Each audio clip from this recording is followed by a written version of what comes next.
Here we are, guys, the weekend of the Canadian Grand Prix and its famed Wall of Champions. The teams have had 2 weeks off, and considering they were in Europe, there is the possibility that we could see a large number of upgrades appearing on the cars this week. We know that Aston Martin will be bringing new parts to their car. Having had a big beer delivery this week, Alpine will be looking for something to celebrate. And one team is only upgrading one driver's car. Can you guess who that might be? Stick around and you'll find out. The Canadian Grand Prix is traditionally one of the most spectacular on the calendar, packed with incidents and surprises thanks to a track that offers plenty of overtaking opportunities, but doesn't take any prisoners. This is a big change from the track in Barcelona. Gone are the smorgasbord of mid to high-speed corners, replaced by a tasty selection of low-speed corners, separated by long straights. On a track with no high-speed corners, the key factors are traction coming out of slow turns, stability under braking, and agility when changing direction. So who's going to make sure that this weekend will mean big point finishes for them? Aston Martin leapt from a midfield team to provide the most consistent threat to Red Bull in the opening races, but now Mercedes and Ferrari are threatening to move ahead of them once again. Alpine has been taking steady steps forward also. That's mainly based on the example of Spain, where Mercedes looks so strong and a Ferrari upgrade saw Carlos Sainz able to qualify second and finish fifth, still getting the better of both Aston Martins. Ahead of that race, Alonso had said Aston needed to increase their rate of development in order to keep up with such strong rivals, an area the team is still trying to evolve themselves amid heavy investment. And in Canada, there will be an upgrade, the team principal Mike Crack described as a step as they look to hit back after Spain. So far, we've only seen Aston bring relatively small upgrades to the AMR23. During the Monaco weekend, the team bought a revised suspension setup as well as tweaked brake ducts, meant to increase brake cooling and efficiency. This was followed by changes to the nose cone, front wing and rear wing a week later in Spain. But this did not prove sufficient to keep Aston ahead, leading Fernando Alonso to push the team to do better. As a result, a big package has been announced for Canada, with another one on the way for Silverstone. Well, the upgrades were probably coming anyway, but it never hurts to apply a little pressure as a driver. Going off what they've already bought to the car, a floor upgrade seems pretty likely. Considering how much of the overall downforce the underfloor features generate in the current regulations, it is surprising Aston Martin haven't changed theirs yet, and they are the only of the front four teams to have not done so. Ferrari have changed theirs twice already. Whether the big upgrade package makes a difference or not, Aston Martin should be much happier in Canada, and I'd be surprised if Alonso wasn't back on the podium again. The Spanish Grand Prix was just a case of pre-existing problems being amplified. Aston Martin struggled with tyre wear, especially on the soft compound, due to the changes in the third sector. This is mainly due to the AMR23 having somewhat of a downforce deficit at the front, causing the tyres to slide in the last high-speed corner. The changes to the track compounded the issues, as they meant higher speeds were achieved down the main straight, which is another weak point for Aston, as its car has a bit too much aerodynamic drag. Toto Wolff seems to think his team will struggle in Canada as well. We now move on to Montreal, with its long straights and low-speed corners. It's not a track that we expect to suit our car as well as Barcelona did. So yeah, I'm confidently calling Fernando Alonso's 6th podium, with a changed floor in Canada. Next up, let's talk about Alpine, because I think we're going to see a really strong performance from them this weekend.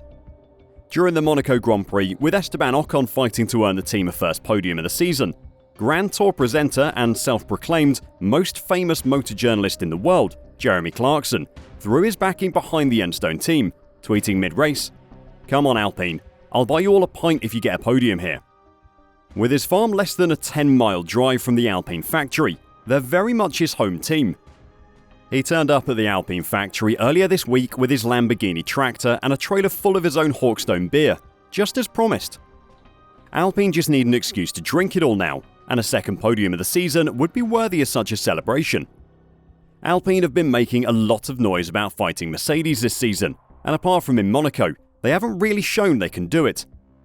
The team crash in Australia that wrecked both cars meant their upgrade program was somewhat delayed, as they manufactured replacement parts, but their performance in Monaco shows that they are fast when they have to go slow. With Mercedes potentially struggling in Canada, this could be the perfect race for Alpine to show off their very quickly upgrading car. I'm just happy with the evolution we've been shown throughout the last few weekends, Gasly told the media during the Spanish Grand Prix weekend. It's about putting things together, and I really feel like, every weekend, we're making a step forward. It was a very strong lap in qualifying. I'm always looking further ahead, and when I see Carlos in second, less than a tenth away, it really shows we've got potential in the package that we have, and the upgrades are working. Alpine have committed to bringing upgrades to the Canadian Grand Prix, and we can't wait to see what they have. Right, let's talk about that team that's only upgrading one of their cars. Red Bull? No, they aren't the team only upgrading one car, before you start typing in all caps in the comments about Perez. Red Bull made a remarkable admission when it revealed its latest Formula 1 car upgrades at the Spanish Grand Prix earlier this month. They took inspiration from the Williams team's diffuser and changed their own to incorporate the strange curvature around the corners that the Williams has. Well, Williams are now taking a leaf out of Red Bull's book and copying the team that they are copying. The photographs of the underside of Sergio Perez's RB19 were widely distributed over the Monaco Grand Prix weekend, after the Mexican driver crashed in qualifying. The shots revealed the level of complexity that Red Bull has put into its floor concept, and were of huge value to rival teams to help them to try and catch up with the current world champion squad. But for Williams, it was the wider aspect of trying to comprehend how Red Bull came up with such a brilliant design that is far more intriguing. Asked how valuable the photographs were, Williams head of vehicle performance Dave Robson said, "It's fascinating, definitely. How valuable it is a little harder to say. There is very little on an F1 car that aerodynamically you can just copy. You have to understand what it is doing and make it work for your car, or understand all the other parts that go with it. It's genuinely difficult to understand how all those curves work in a three-dimensional space. It's that complicated." But the bigger question is, how did they arrive at that in the first place? What is their process that gets them to that level of complexity? Because that's like a whole new, completely different paradigm. That's probably the most interesting question to answer, rather than what it's actually doing right now. How did they get there, and what does it mean the next one is going to be like? If the Red Bull floor is the Mona Lisa, the Williams floor is a 5-year-old self-portrait. The simplicity of the FW45's floor is shocking in comparison, and by the sounds of things, Williams are going to be changing that in Canada, but only on Alex Albon's car. Dave Robson, Williams head of vehicle performance, said, "The track in Montreal should play slightly more to the strengths of the FW45 than Monaco and Barcelona did. Furthermore, we have several upgraded components available this week, which will run on Alex's car only. We expect to be more competitive. We will take our time on Friday to understand if the new package is delivering as expected. The team will take the opportunity to run comparison tests as rookie driver Logan Sargent will still be using an older specification car. Logan is currently sat dead last in the Drivers' Championship, and is one of only 2 drivers not to score points yet this season. While Albon isn't exactly setting the world alight with his 1 Drivers' Championship points, he has looked far more competitive and has been in a position to fight for points when the chance arises, something that can't be said for Sargent. Williams reckon the track in Canada should suit them better than the previous few races as well, so it'll be interesting to see how much of a jump Alex Albon can make. Which team do you think will be a surprise in Canada? Will it be Aston Martin closing the gap to Red Bull? Could it be Alpine fighting for a second podium of the season? Or will we see Alex Albon cash in on some points for his team? Let us know what you think in the comments down below, and until next time, drive safe and bye for now.